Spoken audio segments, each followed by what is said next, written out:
how to handle DJ requests in 2025. Let me start off by saying I do a lot of open bar events, so most people are completely wasted by the time the event ends, especially Punjabi people. So make sure to watch this video until the very end, because even if you're a new DJ or a seasoned DJ, there's something in this video for everyone. I'm giving out some free game here, so please hit that thumbs up button while you're at it. And this video is not your typical BS type of step-by-step video. I'm getting into some real-life scenarios that might help you while you're DJing. I'm one of those DJs who want the whole night to sound like one song. That's my goal as a DJ. But at the same time, I want to incorporate everyone's song requests to make sure everyone's having a great time. But again, it's very hard to do this when people want song requests. Like for example, I had a big wedding reception not too long ago, around 2 years ago, and the dance floor had just opened. I was maybe about 2 songs in and had an older gentleman come up to me, not in a polite way, by the way, and tell me that his son was special needs and really wanted me to play a certain song. I said no problem. I played the song for him. Lucky for me, it was a really popular song in this case, and it worked out great. Then 15 minutes later, the same person came back to me and requested the same song again. I still said, okay, I'll play the song because I'm not some heartless human being here. People even left the dance floor at this time now, making my job even harder. This was a big reception, by the way. It was around like 600 guests. I was able to eventually get people back on the dance floor within a few songs, but then this guy came up to me again. I told him in a very nice way, please hang on a few moments. I'll play the song again. I kept trying to explain to him that it's hard for me to keep the dance floor going when I keep playing the song over and over again. I probably played the song 6 times within like 2 hours, something like that. It was getting beyond the point where the song was killing the dance floor. Like straight up, it was really hard to keep people on the dance floor at this point. So I had to take a break from playing the song because end of the day, I have a job to do here. And I think that what I did was beyond reasonable for this person. And the guy was being really rude, by the way, even after I played the song so many times in a small amount of time. So I took a break from playing the song. I was going to play the song a little bit later for him, but this guy got very upset, got angry with me, and was on my case. I remember at one point, I even had this poor kid dancing in front of me, and the dad was completely wasted. Like, when I mean completely wasted, this guy was hammered. And I was in a tough spot. I also had another bunch of requests I was trying to get through, and eventually this guy ended up swearing at me and eventually left the party. I was also pretty sure that he wasn't even a close relative to the host. Now this was kind of a unique scenario. I'm sure some of you DJs have probably had a similar situation like this or something along those lines. Now me personally, while I'm DJing wedding events, I really try to play everyone's song requests. And nowadays, things like Spotify and many other streaming services, many people will come up to you and be like, hey, I need to play these songs right now. And they'll have a list of songs showing you like 10 to 30 different songs at once. And when you have multiple people doing this at an event over and over, it gets even tougher to manage all this. What I do is I try scanning the list really quickly while I'm DJing, picking the best 2 to 3 songs just to keep the person happy and play them.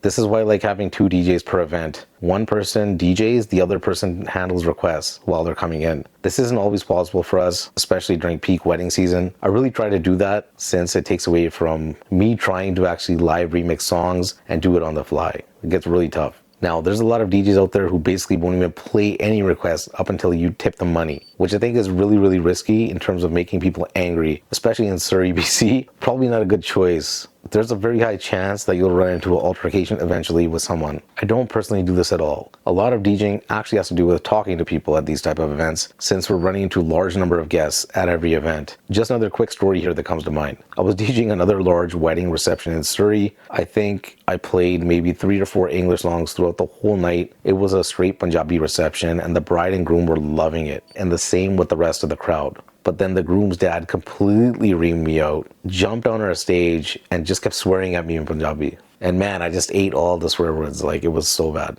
But I just kept DJing away. And the worst thing was I even had some of my own relatives at this party. They were actually invited to this party, which made it even worse. Now at this party, a lot of the bride side still wanted English music to be played and kept asking for it. But I had to say, sorry, I can't right now, maybe later, as it would have caused issues with the groom's dad. This type of thing happens quite often, and it's a tough spot to be in. But then one thing I did in this situation like that is to play some westernized Punjabi music, but then sometimes that doesn't work either. And something for the newer DJs out there. You're going to run into a lot of different scenarios while DJing wedding events like this. Like, hey, I'm going to leave the party in 15 minutes, bro. You got to play this song right now. And then you'll see this person still staying at the party till the very end and then still keep requesting songs. There's also guys who will be like, hey, bro, play my song. I'm going to pass you $100 by the end of the night. I got you, bro. And for me personally, I'm happy if people tip, but it's not going to change how I DJ for the rest of the night. Although there's many DJs out there who get choked that they didn't make any tips that night. For me, I don't look at it like that. There's gonna be some dry nights. It's all good. I got a crazy story about tip money that got taken away from me by another guest at a party. If you want me to share that story, make sure you drop it in the comments because this is a crazy story. Main thing is that most of the people are happy, and most important, the main host should be happy for this event, and they should be happy. It's hard to please everyone in this game as we have such a wide variety of age groups at these type of events and many different cultures sometimes as well, and just different types of people in general.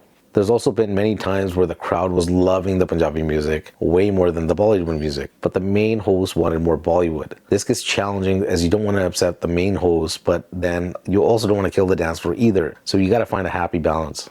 There's also a lot of DJs out there who don't take any requests at all. They'll even take your money and not play the song. This is a great way to get beat up at the end of the night. Don't be one of those guys. I've had people tell me all the time that they've been so happy I played their songs, and they went to many other events and the DJ never played their song for whatever reason it was. And they always give me props for that. It happens all the time. That's probably the most common compliment I get from people all the time, and it usually turns into another booking in many cases, or even multiple bookings. I've also found that sometimes bride and grooms have told me not to take any requests from any guests, and I do that for them. I'm like, sick, no requests. This is perfect. But then most of the time it doesn't work, as I've found that this actually makes guests more upset and that will bother you even more throughout the event, causing more issues, especially at open bar events. You're also going to run into the person who is trying to bribe you with alcohol and food, and maybe even drugs to get their song played. There's even some DJs who will spend just for food, booze, and drugs, but that's a whole different thing. Just keep it professional, guys. I've even ran into situations where the party is bumping like crazy, but then the main bride and groom are not happy because one of the main guests, like a grandfather or grandparent, is not dancing because they want a certain song or a certain type of music that will most likely kill the dance floor. But since they are the host, you gotta actually listen to them or they'll be really upset. Even though it's going to be a challenge getting everyone back on the dance floor, but that's the art of being a good DJ. You're going to get these curveballs thrown at you during these events on the fly, and you gotta just roll with the punches. Remember, if you do a good job DJing, you might get a few bookings, but if you do a bad job, you'll probably lose out on a potential several gigs, as word travels so fast, especially amongst families. So that wraps up my video for today, guys. Without making it too long, I might even have a part 2 to this video in the future because it's such a big topic to go over. And if you want a part 2 in this video, drop it in the comments. Make sure to check out our mobile DJ company located here in Vancouver and Surrey, British Columbia, Canada. Follow me on Instagram at DJBig604 and our DJ company called Q-Town Productions. If you're looking for DJ services, check out our website at www.qtownproductions.com. If you want to see more videos just like this, make sure to drop a comment below. Don't forget to like, share, and subscribe if you found this video helpful. DJ BIG from Q-Town Productions signing out. Thanks for watching, everyone.